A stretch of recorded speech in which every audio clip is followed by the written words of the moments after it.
Estamos iniciando o ano de 2026 e há promessas de Deus para nós, né?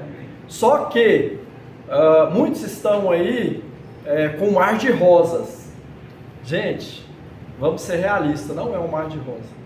Nós estamos vivendo um momento de crise, de turbulência, momento em que a verdade não é verdade e a mentira tem se sobressaído com excelência, e isso é um mal, isso é uma perversão da nossa sociedade em todos os sentidos. E sabe o que eu vejo? Que muitas vezes nós estamos na cova. E eu quero falar aqui sobre Daniel na cova dos leões. Daniel foi um personagem que muito marcou a sua história, o seu tempo nessa terra, através da sua fidelidade com Deus, através do seu compromisso com o chamado de Deus para a sua vida. Foi um profeta de Deus. Daniel, ele foi levado para o exílio lá em Babilônia, quando ele tinha somente 16 anos de idade. Nabucodonosor, o maior império que existia naquela época, o império da Babilônia, não existia um império maior do que o da Babilônia, na sua construção, no seu exército, na sua potência. Tanto é que Nabucodonosor, ele exalta, os jardins suspensos da Babilônia. Na arqueologia nunca se achou nada do jardim suspenso, mas a história bíblica conta que, na verdade, existia esse jardim, essa coisa magnífica, que naquele tempo era a sétima maravilha, uma das 7 maravilhas do mundo.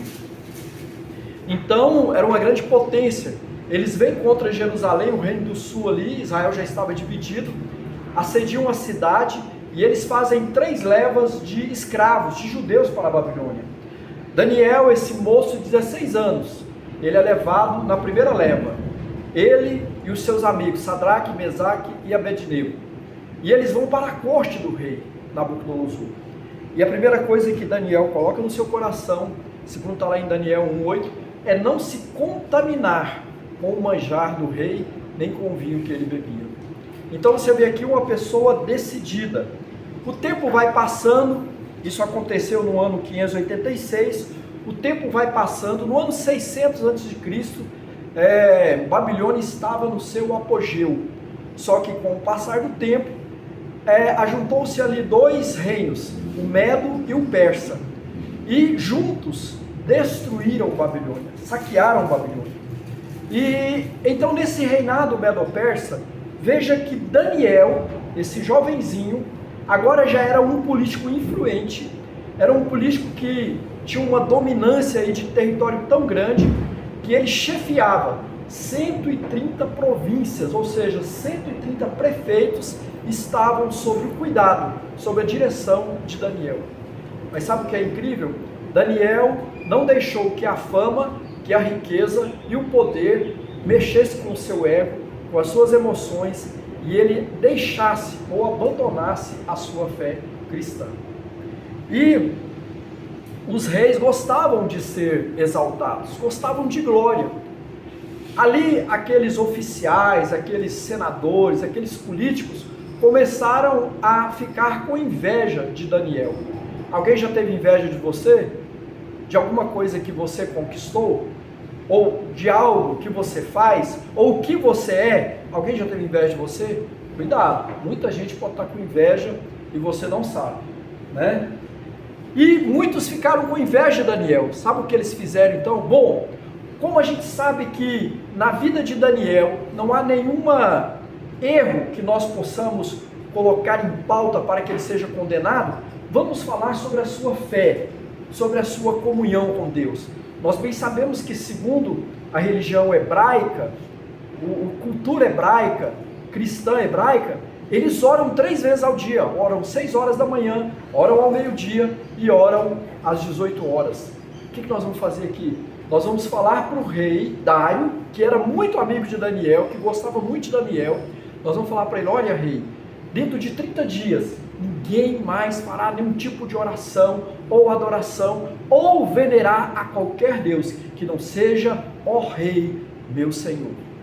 O rei falou: tudo bem, se é glória para mim, deixa vir. Ele esqueceu que Daniel, esse seu amigo, esse conselheiro do reino, esse grande líder, esse grande político na época, não tinha essa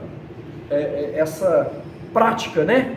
E o que aconteceu? Daniel, então, todos os dias, ele abria a janela do seu quarto que dava para Jerusalém, e ali ele orava todos os dias. Sabe o que Daniel fez? Continuou fazendo a mesma coisa. Por que ele estava desobedecendo? Não. Ele estava dentro de um propósito divino, dirigido por Deus. E aí, queridos, sabe o que eles fizeram? Eles então pegaram e foram até o rei, falou a história para ele, e o rei então falou: não, foi isso que aconteceu, com o seu coração partido, rasgado, triste. O rei tinha que agora assumir o decreto. O que ele fez? Pegou Daniel e jogou na cova dos leões. Aquela cova ali era onde ficavam os leões famintos.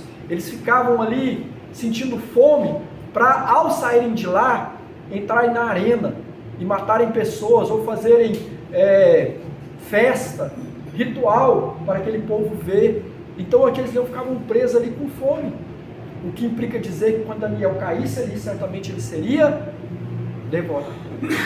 Mas aqui nós vemos no livro mesmo de Daniel, capítulo 6, versículo 22, a parte A diz assim: ó meu Deus, o meu Deus enviou o seu anjo, que fechou a boca dos leões, eles não me fizeram mal algum, pois fui considerado inocente à vista de Deus. Queridos, eu disse no início que nós estamos aí vivendo, na verdade, dentro da cova dos leões. E sabe o que é mais tremendo aqui? É que em meio à luta, em meio à dificuldade, que você e eu passamos, que nós podemos considerar ser uma cova de leões, o Senhor nos permite passar. Mas sabe o que é mais tremendo? Ele estará conosco todos os tempos. Ele não nos abandonará. Então eu não sei qual a dificuldade que você passa no momento. Se é espiritual, se é financeira, se é no seu sentimento, nas suas emoções, se você está se sentindo machucado, ferido, eu não sei. Mas uma coisa eu sei: o Senhor está contigo. Porque a promessa dele é que estaria conosco todos os dias, até o fim dos tempos, até o último dia da nossa vida. Então, queridos, o que a gente vê aqui é que nós podemos analisar o que foi que livrou Daniel da cova dos leões. O que foi que livrou? A mesma coisa que pode livrar eu e você da tragédia desse mundo, da violência deste mundo, das dores deste mundo. A mesma coisa. Sabe o que livrou Daniel? A primeira coisa que a gente analisa aqui: a fidelidade a Deus. Agora eu te pergunto, será que nós temos sido fiéis a Deus? Será que no escondido, no oculto, nós temos sido a mesma pessoa que nós somos na presença de todos? É uma pergunta que eu faço para mim. Você que sabe, faça para você. Por quê? Porque Daniel era uma pessoa fiel a Deus. E quando você é fiel a Deus, quando você teme a Deus, você dedica fidelidade a Deus, certamente você será fiel à empresa que você trabalha, você será fiel à sua esposa, aos seus filhos, você será fiel nos compromissos dos seus investimentos, dos seus negócios, você será fiel em tudo, correto em tudo. Então, o que a gente vê aqui, que Daniel era uma pessoa fiel, fiel a Deus, fiel ao rei. Por quê que a gente vê isso? Porque o rei amava Daniel. As pessoas se admiravam com a fidelidade que Daniel tinha para com Deus. E eu te pergunto, você é fiel a Deus? Será que eu tenho sido? Então, que o Senhor nos dê instrução nesta manhã, para nós passarmos por lutas, dificuldades, apertos. Se você for fiel a Deus, Ele será fiel contigo e vai te livrar, vai te trazer aquilo que você precisa. Ele conhece a sua dor, Ele conhece a sua necessidade, então Ele vai trazer para você à medida que você for fiel. O que levou mais Daniel lá na cova dos leões? Tem outra coisa aqui, queridos, tremendo, poderoso: integridade. O que é integridade? É quando alguém olha para a sua vida e vê que você não é perfeito, mas ela não vê nada que vai prejudicar a sua moral, que vai prejudicar a vida dos outros. Ela não vê roubo, ela não vê assassinato, ela não vê morte, ela não vê violência na sua vida. Você é uma pessoa íntegra, íntegra na sua fala, íntegra no seu proceder, íntegra nos seus negócios. Sabe o que livrou Daniel da cova dos leões? Foi a sua integridade. Os leões olhavam para Daniel, e é como Satanás e os seus demônios olhando para mim e para você hoje, e vê se eu não posso tocar na vida dessas pessoas, eu não posso tocar nessa empresa. Por quê? Porque eles são íntegros. Há integridade no coração deles. Eles são corretos, eles são honestos. Apesar de que honestidade é sobretudo uma responsabilidade que eu e você temos que ter. Não é nenhum privilégio ser honesto, mas não deixa de ser uma grande integridade, porque hoje a desonestidade tem galopado na nossa política, na nossa sociedade. E esse homem aqui era um político muito influente. E aí, os leões não puderam tocar, os demônios não puderam tocar, porque via nele fidelidade, via nele integridade. Não tinha erro, falha na vida desse homem aqui. Outra coisa que livrou Daniel da boca dos leões, diga assim, oração. Não precisa levantar a mão, dá uma piscadinha que eu sei. Você orou hoje antes de vir para cá? A gente não ora. A gente não ora. A gente levanta preocupado com tantas coisas e até esquece que tem aqui toda segunda-feira uma instrução da parte de Deus para os nossos corações. Imagina orar. Orar, querido, não significa somente ajoelhar um determinado momento. Orar é orar em todo tempo. O seu espírito tem que estar em petição, em clamor, em louvor, em adoração a Deus todo o tempo.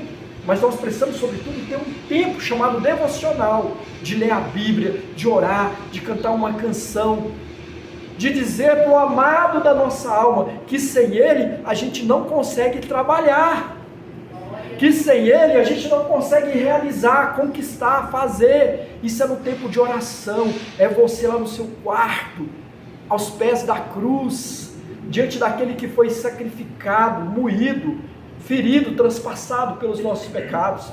Oração é momento de falar com Deus, é momento de relacionar com Deus. Era uma cultura hebraica, mas Daniel orava 3 vezes ao dia. Meio-dia, lê o Salmo 91, a peste da escuridão, mas tinha também aquela que assolava ao meio-dia. Demônios trabalham dia e noite para destruir a sua casa, para destruir a sua família, para acabar com a sua saúde, para levar seus filhos para as drogas, para fazer um inferno dentro da sua casa, do lar, da empresa. Mas nós não paramos para orar, para falar: Senhor, cuida de mim, cuida da minha vida, cuida da minha empresa, cuida do que eu tenho, do que eu sou, cuida do dinheiro que o Senhor colocou na minha mão, da esposa, dos filhos. A gente não para orar, para conversar com Ele. Sabe o que os leões viram em Daniel? Uma vida de oração. Os demônios, o inferno, Satanás, olha para você e não pode te tocar. Sabe por quê? Porque ele não relaciona com Deus. Agora você sim. Se você não quer se perder na vida, ande pelo caminho da santidade. Satanás, o mal, nunca vai te alcançar. Daniel era esse homem. Queridos, nós estamos aí e eu vi pregadores lendo no celular: esse ano vai ser assim e tal, e leu todas as promessas de Isaías 41 e mais as 365 falas, promessas que Deus tem para nós, desejando para você. Gente, amém, glória a Deus, aleluia, receba e pratique. Mas não esqueçamos que nós também estamos na cova dos leões. O Senhor permitiu você passar por isso, não foi por acaso. Ele está amadurecendo a sua fé, Ele está amadurecendo a sua comunhão com Ele, Ele está te retratando, Ele está te forjando para te fazer um homem melhor, uma mulher melhor. Por isso que você e eu, muitas vezes, encontramos na cova dos leões. Mas sabe, eu vi algumas personagens no desenho, daqueles livros ilustrativos, que mostram Daniel na cova dos leões. Ele está sentado com o braço assim tranquilo, e os leões estão assim olhando para ele. De vez em quando o leão vai lá e passa a cabeça nele. Por quê? Queridos, há uma paz que excede todo entendimento. E sabe onde que essa paz ela aparece? É no momento da crise, é no momento que você está lá na cova dos leões. Mas isso não vem por acaso, isso vem por fidelidade, isso vem por integridade, isso vem por conhecer quem você realmente serve, através da oração, através do diálogo com ele. Daniel era esse homem, e o que mais livrou Daniel da cova dos leões? Da sua confiança em Deus. Tem gente que acredita na força do seu braço, na força da sua capacidade intelectual, do seu conhecimento, e até de tudo que tem ou sabe fazer. Mas Daniel, ele sobretudo, apesar de ser um homem importantíssimo, com alto salário, muito bem de vida, ali num lugar que nunca foi a casa dele, nunca foi a terra dele, longe da família dele, muito bem sucedido. Mas sabe por quê? Ele sabia que quando ele deixar de confiar em Deus, ele entraria num lugar como que areia movediça. Mas a sua confiança em Deus trazia para ele tranquilidade, segurança, certeza. Daniel, a gente pode analisar pela história que era uma pessoa tranquila, uma pessoa calma e serena. Não significa que ele era um homem frouxo, muito pelo contrário, um grande líder, profeta de Deus, mas sobretudo, ele era tranquilo. Sabe por quê? Porque ele sabia em quem ele cria.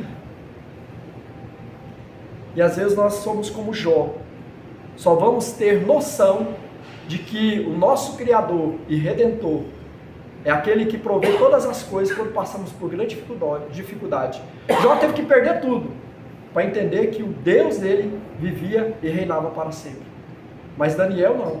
Daniel desde muito criança, desde 16 anos, quando ele sai lá, vendo a sua casa destruída, a sua família destruída, perdeu seu papai, sua mamãe, sua família, ele sai e vai para a Babilônia. Ele tinha uma confiança em Deus. Essa confiança levou ele ao êxito.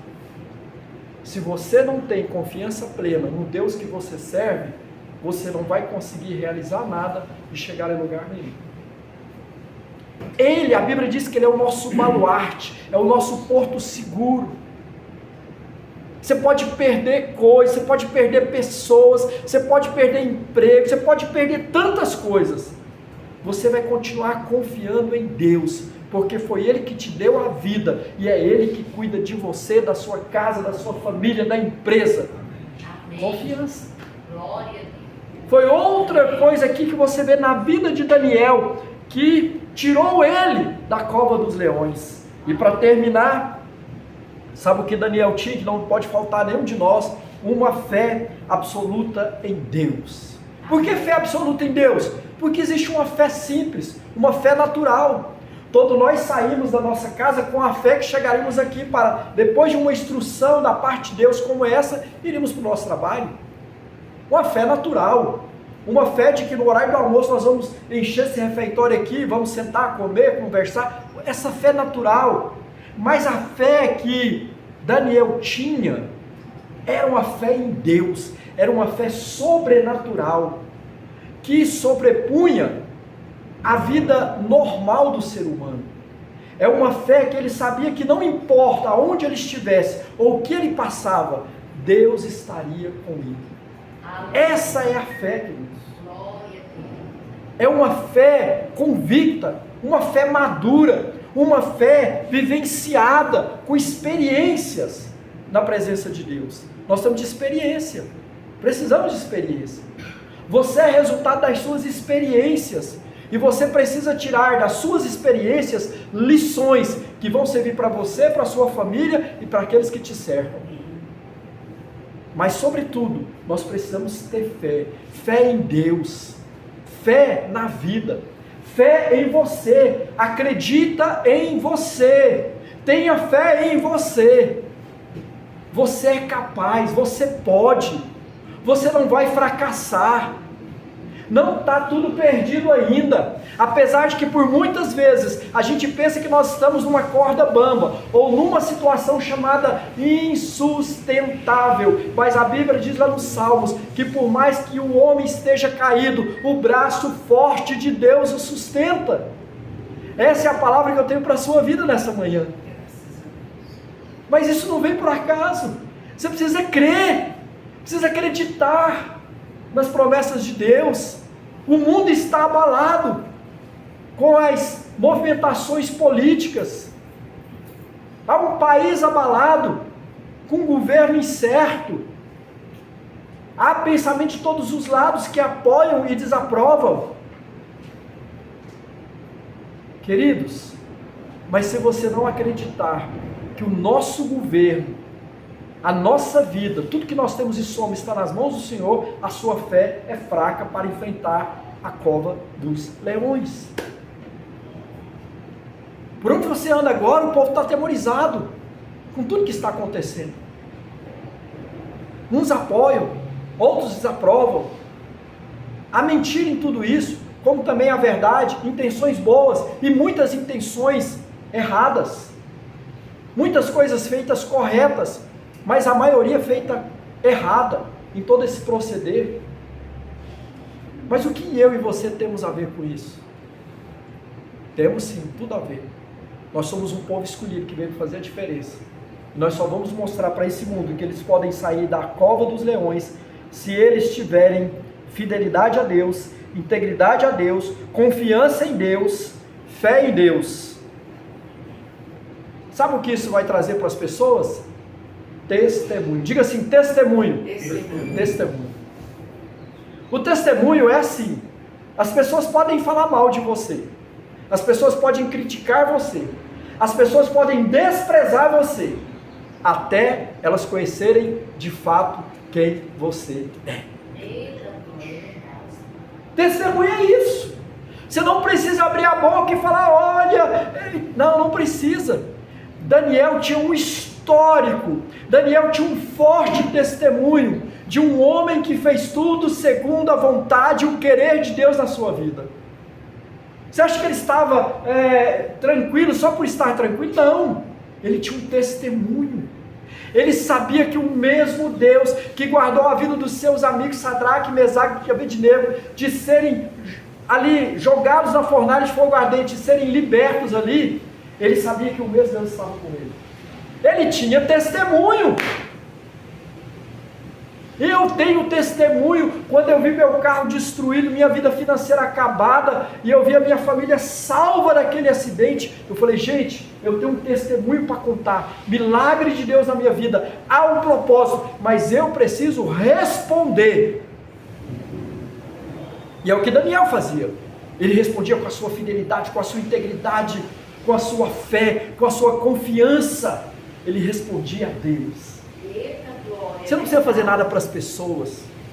As pessoas não precisam ficar observando se você está fazendo certo ou errado. Você precisa fazer segundo a vontade de Deus. Aí você vai fazer tudo certo. Eita glória, é verdade. Você vai ser um grande vencedor. Você vai ser uma grande vencedora. As pessoas vão olhar para você e vão admirar você. E você vai dizer, nossa, agora eu sou o cara. Não, você vai dizer agora, toda honra, toda glória seja dada a Ele, que é o autor, que é o consumador da minha fé. É Ele que me sustentou, é Ele que me fez forte, é Ele que me fez importante, é Ele que me fez o amado entre todos os odiados, entre todos os banidos dessa terra. Ele me libertou, me salvou, me colocou num lugar de destaque. Aleluia, é verdade. Daniel não se gloriava em si, ele se gloriava pela sua fé em Deus, pela sua comunhão com Deus. Agora, sabe o que a gente está querendo dizer? Viver uma vida boa. Nossa, aquela pessoa é boa praça, é maravilhosa de estar com ela. E a gente quer conquistar a vida como uma criança conquista uns brinquedos no parque de diversão. E a vida não é assim. A vida, na verdade, é uma cova de leões. E nós começamos o ano, e eu te alerto, segundo a palavra e a história desse profeta fenomenal, que nós precisamos agir como Daniel, para que o Senhor nos livre de acidente e incidentes todos os dias da nossa vida. Mas isso depende de mim e de você. Ah, pastor, eu estou cansado de ir para o culto na segunda-feira. Eu te pergunto, você está cansado de beber água? Você está cansado de comer? Torar aquele pratão assim, aquela serra, no horário do almoço, está cansado? Saiba que a sua alma, que o seu espírito anela pela vida de Deus, como você tem fome e sede todos os dias. Daniel, ele preenchia a alma dele com a presença de Deus. Por isso que o Senhor livrou da cova dos leões. A mensagem que fica para nós nessa semana, e agora no início desse novo ano, que está se iniciando, hoje é 5, inicia-se um ano de grandes vitórias, mas sobretudo, com grandes livramentos na sua e na minha vida, da cova dos leões. Que o Senhor nos abençoe, nos livre, nos guarde, nos dê maturidade e sabedoria para sobreviver e viver bem, como vivemos o ano de 2005, agora o ano de 2026, na presença do Senhor. E sabe, alguém vai gritar, você, seu nome, como Dário gritou o nome de Daniel. Ele disse, eu estou aqui, são e salvo, porque o anjo do Senhor me visitou e me guardou, e não deixou que nem o leão me tocasse. Aleluia. Porque Ele conhece o meu coração, Ele conhece a minha fé, a minha confiança que eu tenho nele. Será que você pode dizer assim? Quando a pior e a mais terrível tragédia acontecer na sua vida, porque ela não escolhe lar, não escolhe família, e às vezes por uma permissão de Deus você vai para a cova dos leões, será que você pode dizer assim? Que o Senhor nos levante como verdadeiros Daniéis desse tempo, dessa época, que nós marquemos a nossa geração como esse moço marcou o reinado, ou os reinados pelo qual ele passou o tempo que ele viveu. Que Deus nos abençoe, em nome de Jesus.